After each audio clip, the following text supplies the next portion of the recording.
Okay, so hi everyone. Today we'll talk about throttling. I recorded the throttling video previously, and I was speaking for 30-35 minutes, and then I realized the mic was not on, and I was on mute, and I was blabbering all the way for the last half an hour, and like I'm so frustrated, but still it's okay. I'll record this again. So I am recording this again. So we'll talk about throttling in this video. Throttling is another important concept which is asked in interviews, and like basically throttling is asked with the hell with debouncing. Like there are two to three kinds of questions that you can be asked. First type is direct questions. Like for example, the interviewer can directly ask you what is debouncing and what is throttling, and give examples and where do you use them. Second is differentiate between throttling and debouncing, which is better, which is not, and like there is not no correct answer, like which is better and which is not. Both debouncing and throttling are better in their own way, so it totally depends upon the situation in which we are trying to use these techniques. Okay, so you should not we should not say like, oh, throttling is better, or no, debouncing better. No, both are better, but it totally depends upon the scenario in which about which we are talking, and in that case we would have to decide upon throttling or debouncing. Then third is the interviewer can give us a scenario. For example, you have a website and owner is doing the user is doing this action, and this is costing our APIs this much. How do you reduce the API calls, or how do you optimize the data fetching and all of that? So uh, for these so basically debouncing and throttling are generally and mostly used for performance optimization. Okay, so they are generally used and deployed, or they are generally for used for performance optimization. Okay, so what is throttling exactly? So let's just try to see an example, and from there we'll walk through the concept of throttling. See, for example, you have this button over here. Okay, so maybe this is some kind of sign up button or anything like that. And whenever user clicks on this button, a database call happens, and then some writing to the database happens. Maybe it is a sign up button or anything like that. And then the API returns the status 404, 503, anything like that. And then further, if it is successful, then routing happens, and all sorts of that things happen. So maybe a user is trying to sign in on our website. So once user has clicked, this API call has been sent. Okay, but user user has his own free will. He can do anything on our website. We cannot control his or her actions. So maybe user just clicks this 5 6 times. So ideally, whenever user clicks this button, API call would be made, and if he or she is clicking it 5 6 times, then 5 6 times the same API call will happen. But do you think the 5 or 6 API calls are necessary for this action, which requires only one API call? No, right? So we do not require so much API calls for the thing which could be done in fewer API calls. So to prevent the API, or to prevent basically abuse of our API, we try to implement throttling. You must have also heard about API throttling. What happens is maybe I'm not sure but if you have heard about DOS attacks. DOS attacks are basically when we have our website has some kind of slash API endpoint. Okay, and maybe they do some tasks, like maybe they list some products. Okay, so now these attackers, what do they do is they try to send huge amount of requests to our API endpoint. They try to send a huge amount of requests to our API endpoint at one moment, at one instance, and this is known as a DOS attack, where they are trying to abuse our API. So to prevent this overuse and abuse of our API, we implement API throttling. API throttling basically implements rate limiting. Rate limiting is where we limit the number of requests that any entity can send to our uh, APIs API endpoint. So this basically helps in maintaining the security of our application and keeping it reliable and safe. So this was the use of APIs, throttling, and another use could be, for example, if user is this is our window, okay, and user is trying to resize it. They are trying to reduce it, trying to increase it, and all of that.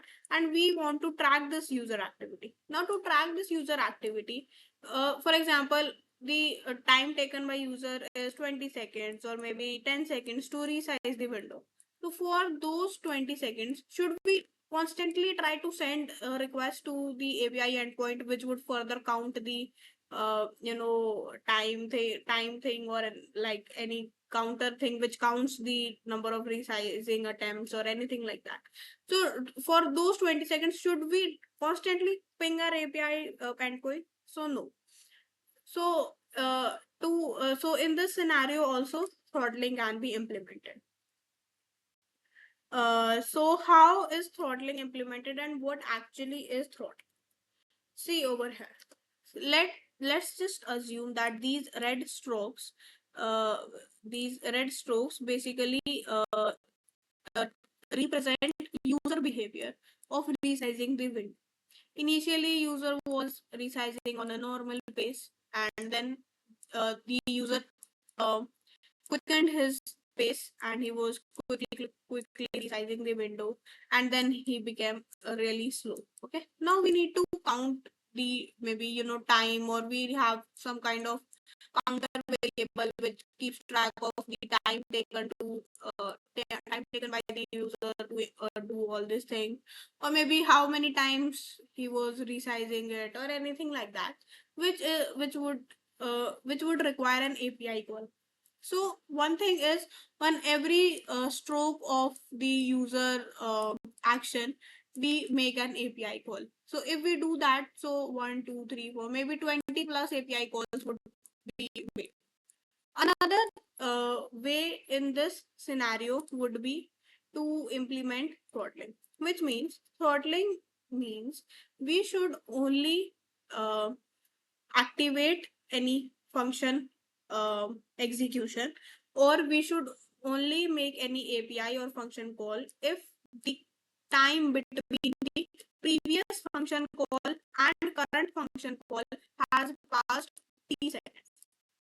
Which means, after if t seconds have been passed between the previous function and the current ongoing activity, or the ongoing function, then you should make the API call. Which means it does not depend upon user's action. User might be slowly resizing, or normally, or maybe rapidly resizing. We do not care about that. We have set some time interval, maybe 1 second, to, for example, initially user starts resizing, event is triggered. Okay, so as soon as event is triggered, the API call is gone to the backend. Now, after 1 second has passed, we over here check again. Is the user still resizing? Yes, he is. Then we again send the call. Then after 1 second has passed, we again check over here. Is the user still resizing? Yes, he is. And then we'll try to again call the backend. and then after 1 second has passed, we'll see, oh, the activity has been finished right now, and no more the window, the user activity is happening, so will not make the API call. So we reduced 20 API calls to just 3 API calls with the help of throttling. So basically, throttling is nothing but it is making API calls after T time has been passed between the current function and the past function. It does not depend upon user behavior or activity. It has just set some constant amount of time, which would make an API call surely if the activity is still in progress. Okay.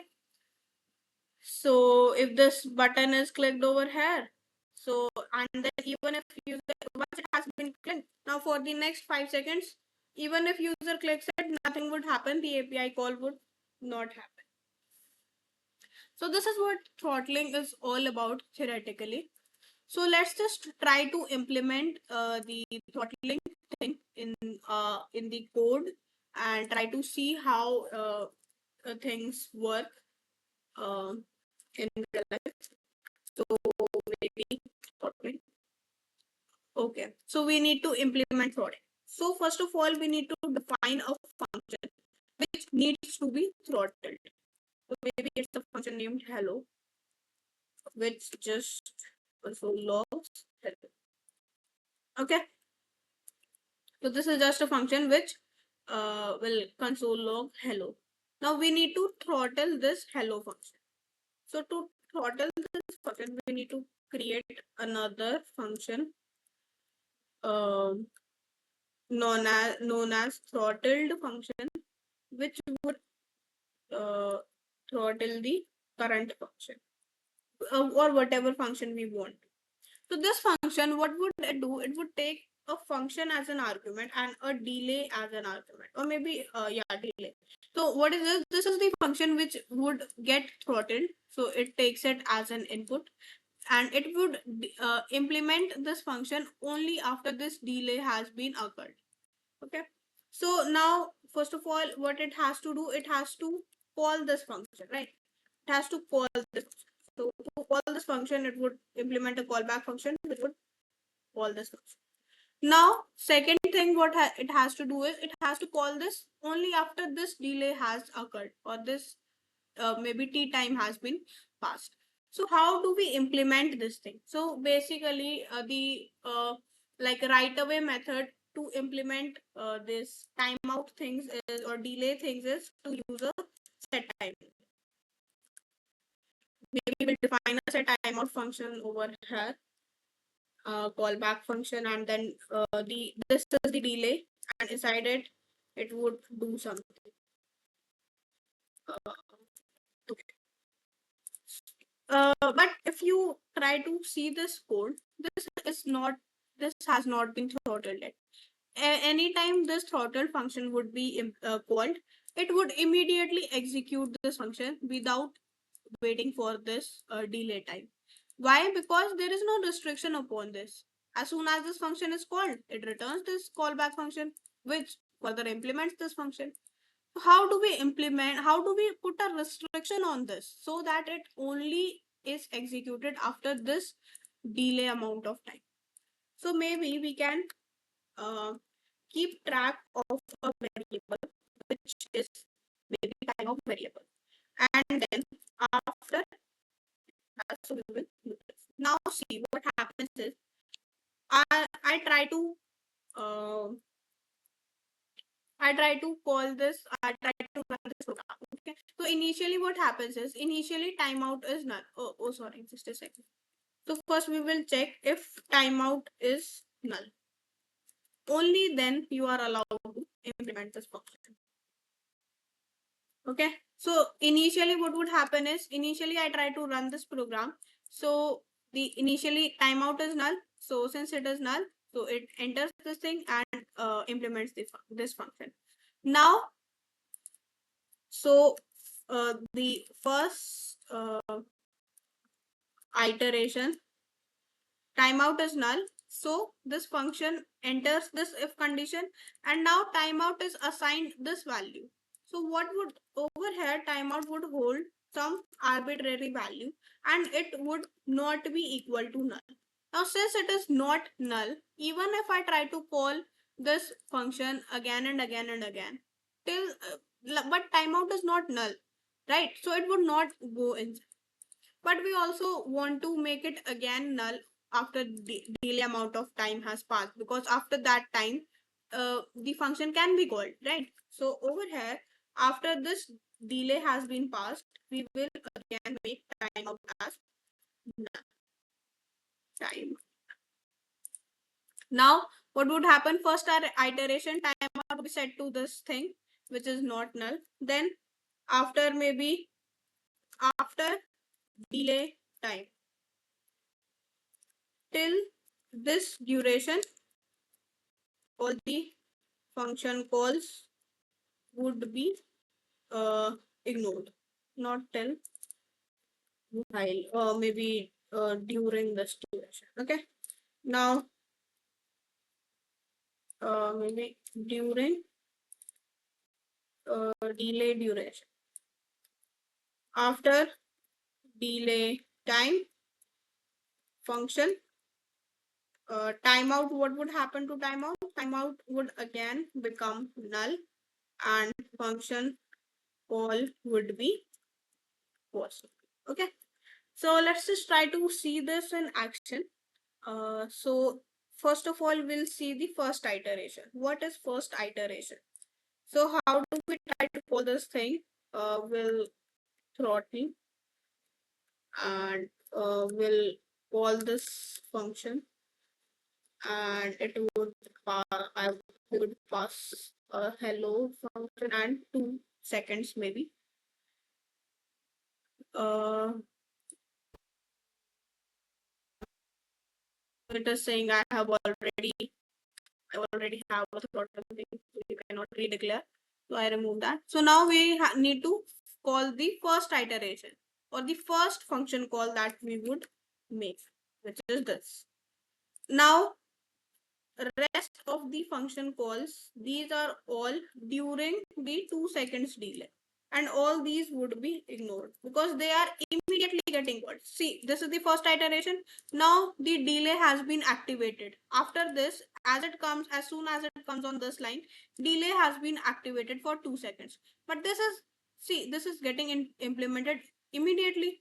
It is not waiting for 2 seconds. These functions are not waiting for 2 seconds, right? They're not even waiting for 1 millisecond. They're getting like immediately executed. So JavaScript says, bro, even if you're trying to get executed immediately, I don't care. Throttling has been applied over it. But see, over here, maybe after some amount of time, if I try to call the function after some amount of time, so it would respect. So this function is tries to respect the throttling and says, okay, so for 2 seconds nothing can be called. So okay, I wait for 4 seconds and then I will try to um, execute. And over here we can just do this and after 4 seconds. Okay.